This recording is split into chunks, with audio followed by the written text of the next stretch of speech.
terlihat Sejun yang sedang meregangkan badan di atas batu beralaskan oleh daun bawang hijau. Dia melihat kolam lalu mencuci muka. Sembari mengusap muka yang telah terbasahi, Sejun memandangi tanaman yang ia tanam. Terlihat daun bawang yang sudah dipanen. Sejun kemudian menyiram tanaman tomat dan juga tanaman ubi jalar.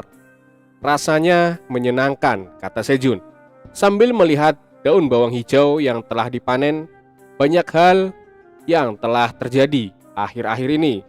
Setelah Sejun belajar cara menyalakan api, Sejun menggunakan daun bawang untuk membuat obor.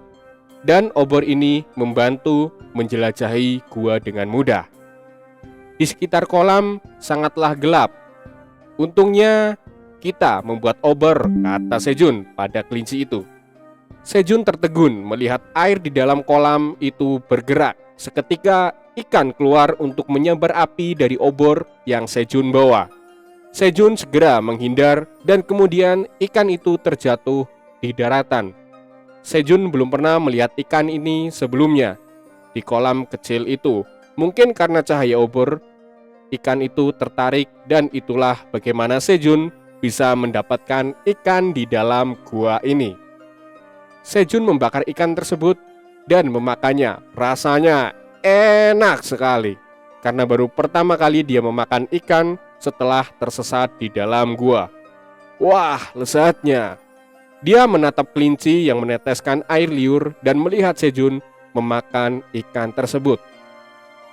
Oh, bukannya kelinci hewan herbivora ya? Tidak memakan ikan. Wah, saya baru ingat kelinci itu juga monster juga. Jadi dia pasti memakan ikan itu, gumam Sejun. Beberapa hari kemudian, Blue Moon muncul kembali. Karena itu Sejun tahu kalau di lantai ini fenomena bulan biru terjadi setiap 30 hari sekali. Sejun cuma menggunakan laptop dan powerbank untuk mengisi daya ponsel untuk melihat tanggal, tapi benda itu juga mempunyai sebuah batasan. Tidak bisa menggunakan ponsel lagi. Sejun mulai menggunakan cara ini untuk mencatat tanggal. Sejun sudah 21 hari di dalam gua tersebut. Untungnya para kelinci tidur tepat jam 7 malam dan bangun jam 5 pagi. Sejun menjadikan mereka sebagai patokan waktu. Tidak ada lagi kesalahan dalam menghitung hari ke depannya. Dan beberapa hari yang lalu, sesuatu di luar Nurul terjadi. Terlihat bapak kelinci di pintu dan dari belakang berlarian beberapa kelinci kecil. Tepatnya 5 kelinci kecil. Sejun merasa bahagia melihat kelinci-kelinci kecil itu dan kemudian kelinci-kelinci kecil itu menerjang Sejun dari arah depan sehingga Sejun terjungkal ke belakang. Sejun juga lebih bahagia lagi karena rupanya dia memanggil dirinya sebagai paman kelinci, paman dari kelinci-kelinci itu. Kelinci kecil itu juga sangat senang melihat Sejun. Sejun melihat ibu kelinci dan bapak kelinci lelah karena kurang tidur. Jadi Sejun mengajukan diri untuk mengurus anak-anak kelinci itu.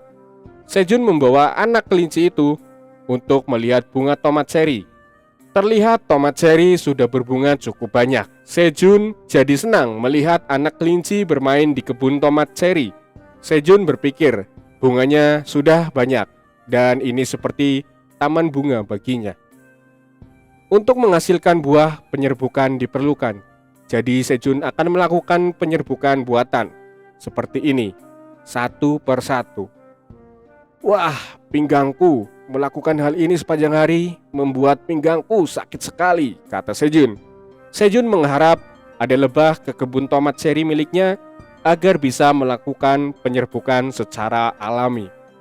Sejun melihat ada kelinci kecil yang sedang menghirup bunga. Dan kelinci itu merasa gatal di bagian hidungnya.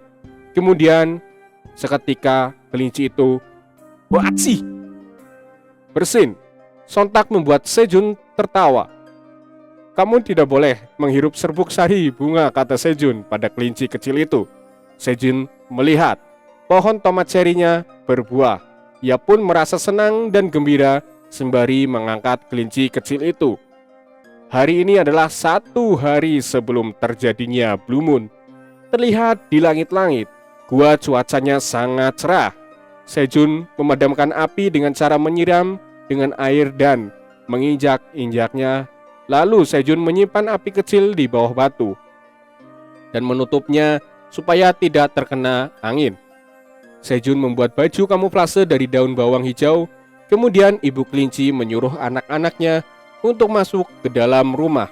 Sudah waktunya akan terjadi Blue Moon, ujar Sejun. Kemudian bapak kelinci masuk ke rumah dan melambaikan tangan kepada Sejun. Sembari mengangkat jempolnya, Sejun mengatakan, Blue Moon itu masih kecil bagiku, kepada bapak kelinci. Di luar gua terdengar suara-suara jeritan monster yang menyeramkan. Sejun juga sudah bersiap-siap, siapa tahu ada monster masuk ke gua itu. Sejun terus mengamati cahaya Blue Moon yang masuk ke gua, yang menyinari tumbuhannya. Sejun terus menunggu dan masih menunggu, berharap semua ini cepat berlalu. Terdengar dari jauh suara arangan monster membuat Sejun merinding.